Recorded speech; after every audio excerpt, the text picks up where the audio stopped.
The world is divided into two categories, the players and the pieces. You have felt this your entire life. You walk into a room and you feel invisible. You see certain people command attention without speaking. They get the opportunities, they get the respect, they get the power. And you work harder. You try to be nicer, you try to be competent, but you are ignored. You are left wondering why your talent isn't enough, why your goodness isn't rewarded. Here is the brutal truth that society is too polite to tell you. Power does not care about your intentions. It only cares about your leverage. You have been trying to connect with powerful people by being a friend. But powerful people do not need more friends. They need assets. They need mirrors. They need protection. If you want to enter the circles where the real decisions are made, you have to kill the part of you that seeks validation. You have to stop asking for permission to exist.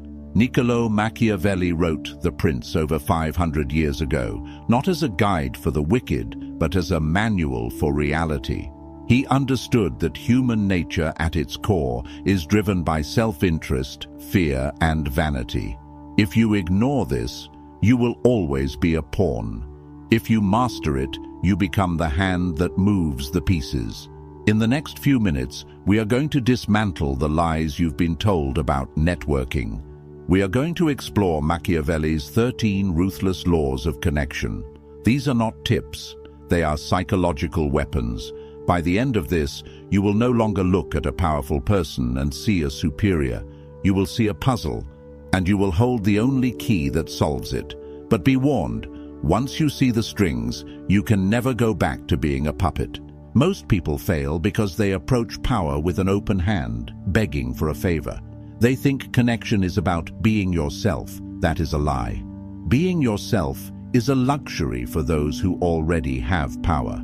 For those climbing the mountain, connection is about strategic adaptation. It is about becoming exactly what the other person needs to see until you are so embedded in their world that they cannot function without you.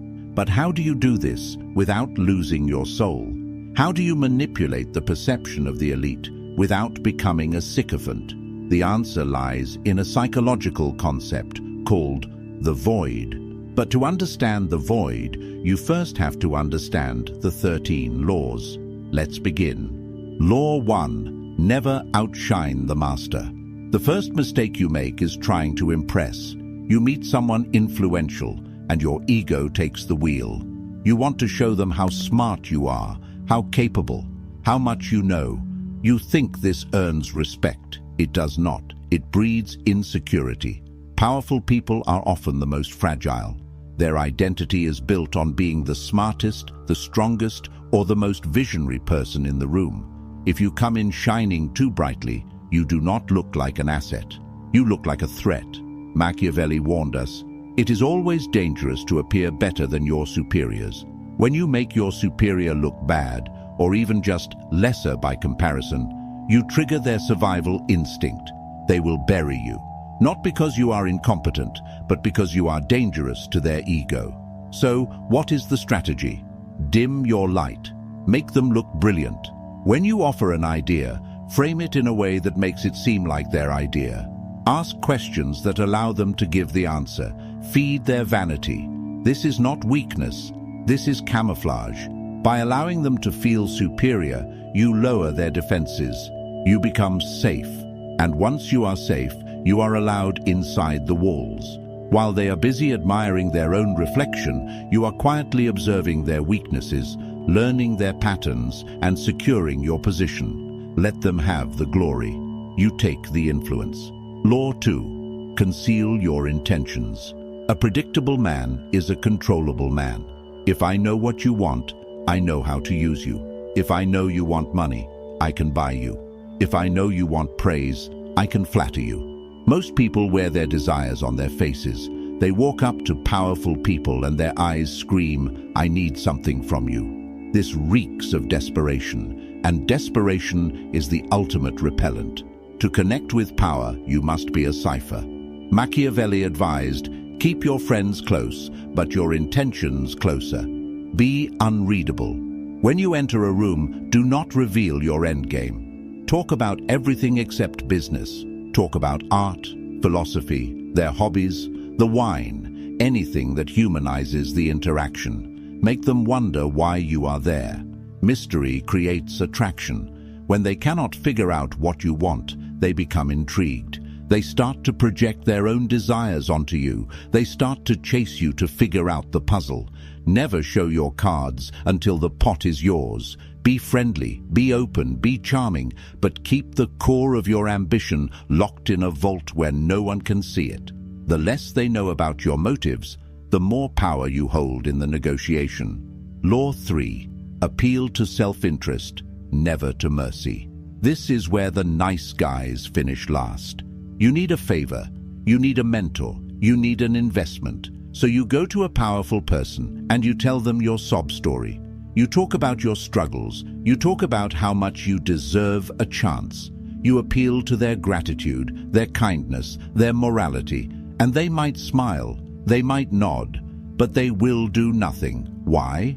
Because mercy is a burden.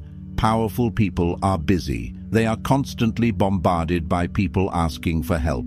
If they helped everyone who deserved it, they would be bankrupt and exhausted. Machiavelli was very clear. It is better to be feared than loved if you cannot be both. But in the context of connection, it translates to this: it is better to be needed than liked. Do not ask for favors, offer transactions, but disguise the transaction as an alliance. Find out what they need. Do they have a rival they want to crush? Do they have a problem they cannot solve? Do they have a vanity project that is failing? Position yourself as the solution to their pain. When you speak to them, do not talk about your needs. Talk about their interests. I see you are struggling with X. I have a way to fix it that will save you time. Now you are not a beggar, you are a partner. Self-interest is the only language that is universally understood. Speak it fluently and doors will open. Law 4. The art of strategic absence. We live in a world of over-availability. You answer texts instantly. You say yes to every meeting. You are always there. You think this shows dedication. It actually signals low value. Economic law applies to human behavior. Scarcity creates value. If you are always available, you are common. Common things are cheap. Powerful people respect time because it is the only resource they cannot buy more of. If you give your time away freely, you are telling them it is worthless. Machiavelli knew that a prince who is seen too often becomes ordinary. You must learn to withdraw. Be warm when you are present. Be fully engaged. Make them feel like the only person in the world. And then disappear. Don't answer the phone on the first ring. Don't be available for coffee next Tuesday. Have a life. Have a mission. Have a schedule that does not revolve around them. This does two things. First, it proves you are a person of value who has other options. Second, it creates the Zeigarnik effect, an open loop in their mind. They start wondering where you are, what you are doing, who you are with. Your absence takes up space in their mind. And when you do return, your presence is treated as a reward, not an obligation. Use absence to stoke the fires of respect. Law 5. The mirror of Narcissus. Everyone is in love with themselves. Even the most humble-seeming leader is secretly obsessed with their own worldview. They want to be understood. They crave validation of their reality. Most people try to connect by talking about themselves. I did this, I think that. This is noise. To connect with power, you must become a mirror. Reflect their image back to them, but slightly enhanced. If they are aggressive and fast-talking, you speed up your speech. Adopt their posture. If they are slow and thoughtful, you slow down. You become pensive. Match their breathing. Match their vocabulary. If they use war metaphors, you use war metaphors. If they use sports metaphors, you use sports metaphors. This is not just mimicry. It is neurological synchronization. When you mirror someone effectively, their subconscious mind labels you as same. He is like me. Therefore, I can trust him. Therefore, he is smart. You are bypassing their logical brain and speaking directly to their reptilian brain. People do not want to be challenged. They want to be confirmed. Be the confirmation of their brilliance. When they look at you, let them see the best version of themselves staring back. They will become addicted to your presence because you make them feel understood in a way no one else does. Law 6. Become the gatekeeper of information. In the old world, land was power. In the modern world, information is power. But not just any information, secret information. Powerful people are often isolated. They are surrounded by yes men who tell them what they want to hear. They are starving for the truth, starving for the pulse of the streets. If you can be the person who brings them valuable, unfiltered intelligence, you become indispensable. You become their eyes and ears. Did you hear what the competition is planning? I found a flaw in the system that no one is telling you about. There is a shift in the market that you need to see. Do not be a gossip. Be an intellectual spy. Curate information that protects them or gives them an edge. When you trade in secrets, you elevate your status. You are no longer an outsider. You are a conspirator. And there is no bond stronger than the bond between co-conspirators. But a warning, never reveal all your sources. Maintain the monopoly on your information supply. If they can get the info without you, they don't need you. Keep the source hidden. Deliver the fruit. Law 7. The law of the useful enemy. Nothing bonds two people faster than a shared enemy. Sociologists call this in-group, out-group bias. We like people who hate the same things we hate. If you want to connect with a powerful person, find out what they despise. Do they hate inefficiency? Do they hate bureaucracy? Do they hate a specific rival philosophy? Do they hate the status quo? Align yourself with that hatred. Validate their frustration. I can't believe how mediocre the industry has become. It's exactly what you were saying. When you validate their enemies, you validate their struggle. You validate their heroism. You are saying, I see the dragon you are fighting, and I am here to hand you the sword. Be careful not to be purely negative. It must be a righteous indignation. We are the few sane ones in a world of madness. This creates a cult-like dynamic between the two of you. Us against the world. And in the trenches of that imaginary war, deep loyalty is forged. Law 8. Play to their fantasy. Machiavelli knew that people do not live in reality. They live in their fantasies of who they should be. The brutal CEO wants to see himself as a benevolent father figure. The chaotic artist wants to see herself as a disciplined visionary. The insecure politician wants to see himself as a savior. Your job is to identify their fantasy and play the supporting role. If they want to be the wise teacher, you become the eager student. Ask them for advice. Let them lecture you. Let them feel wise. If they want to be the rebel, you become the accomplice. If they want to be the king, you become the loyal knight. Do not force them to face their reality. Reality is painful. That is why they have money, to insulate themselves from it. If you are the one person who supports their delusion, they will protect you with their life, because if you leave, the fantasy crumbles. You become the prop that holds up their self-image. This sounds manipulative because it is. But remember, we are not talking about friendship. We are talking about connecting with power, and power is a theater. Learn your lines, play your part. Law 9. Mastery of emotional alchemy. Powerful people are high-stress individuals. They carry the weight of empires, employees, and millions of dollars. Their internal world is often a storm of anxiety and pressure. Most people add to that storm. They bring problems, they bring drama, they bring urgent emails. To be untouchable, you must be the calm. You must be the emotional anchor. When they are frantic, you are slow. When they are angry, you are steady. You must learn to transmute their energy, absorb their chaos, and reflect back clarity. I understand the problem. Here is the solution. It is handled. Those 3 words, it is handled, are the most seductive words you can speak to a powerful person. You are taking the weight off their shoulders. you become a sanctuary. They will start to crave meetings with you, not because of the business, but because of how you make them feel. You make them feel safe. You make them feel in control. In a world of noise, be the silence. In a world of fire, be the water. If you can lower their cortisol, you can raise your price. Law 10. Assume formlessness. Machiavelli praises the fox for its ability to adapt. Bruce Lee said, "Be water. The rigid break, the flexible survive." When dealing with power, you cannot have a rigid ego. You must be adaptable to the situation. Some days you need to be aggressive. Some days you need to be submissive. Some days you need to be the leader. Other days, the follower. Do not get attached to a single identity. If you insist on being yourself, you will clash with people who do not fit your mold. Formlessness is defense. If you have no shape, you cannot be hit. If you have no shape, you can fit into any keyhole. Adapt to the culture of the person you are connecting with. If they are formal, wear a suit.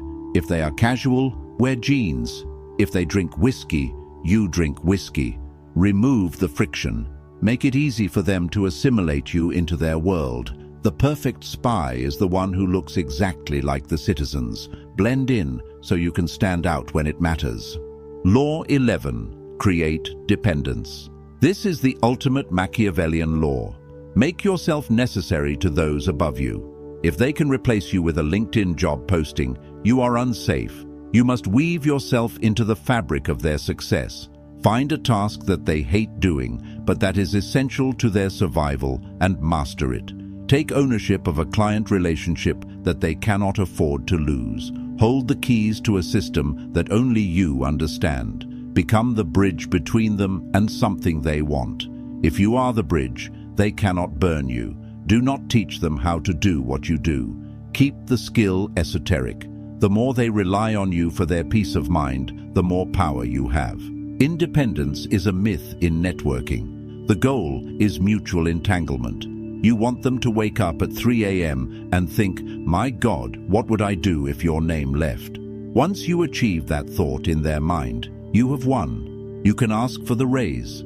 You can ask for the partnership, because you are no longer an employee. You are an organ, and you do not cut out your own heart. Law 12. Control the options. The most powerful person in the room is not the one shouting orders. It is the one who wrote the menu. When you present choices to a powerful person, do not give them infinite options. That causes decision fatigue. Curate the options. We can do A, which risks X, or we can do B, which gains Y. Frame the choices so that the option you want them to pick is the only logical one. This is the illusion of control. You let them make the decision so they feel like the king, but you built the road they are walking on. Machiavelli advised, "A wise prince should rely on what is in his own control, not on what is in the control of others." By controlling the framework of the conversation, you control the outcome. Never ask open-ended questions like, "What do you want to do?" That is lazy. Say, "Here are the 3 paths I recommend. Path 2 is the strongest. What is your command?" You are doing the thinking. They are doing the authorizing. You are the architect. They are the signatory. Law 13. Radical autonomy. And here we arrive at the final, most important law. The paradox that makes all other laws work. To connect with powerful people, you must not need them. If your soul depends on their approval, they will smell it. They will smell the hunger, and they will treat you like a fan. True power recognizes true power. You must cultivate a sense of radical autonomy. You must have your own kingdom, even if it is small. You must have your own code, your own vision. You must be willing to walk away from the deal. The person who is willing to walk away holds all the leverage. When you sit across from a billionaire, you must know, deep in your marrow, that you will be fine without them. You are not there to take. You are there to trade. This energy shift changes everything. Your voice drops an octave. Your eye contact holds a second longer. You stop fidgeting. you become solid, and that solidity is magnetic.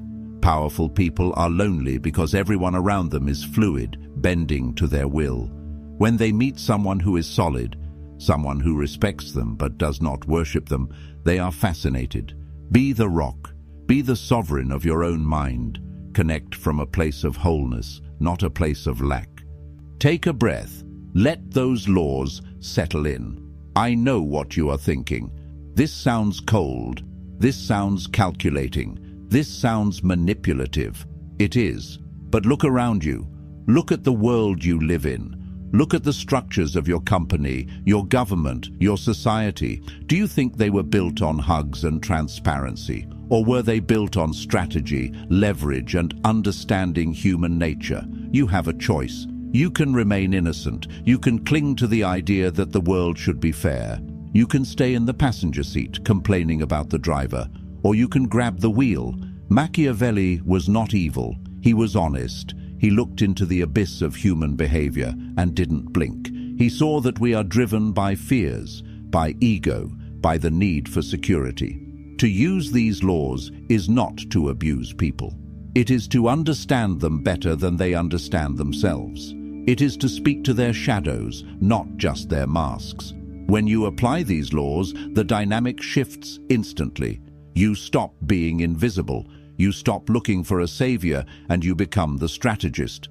You realize that powerful people are just players who learned the rules earlier than you did. They are waiting for someone real, someone who understands the game, to walk through the door. That someone is you. The 13 laws are not chains, they are keys. But holding the keys is useless if you do not have the discipline to turn the lock. This level of psychological mastery is not a destination, it is a daily practice. The world is designed to put you back to sleep, to make you compliant, to make you a pawn.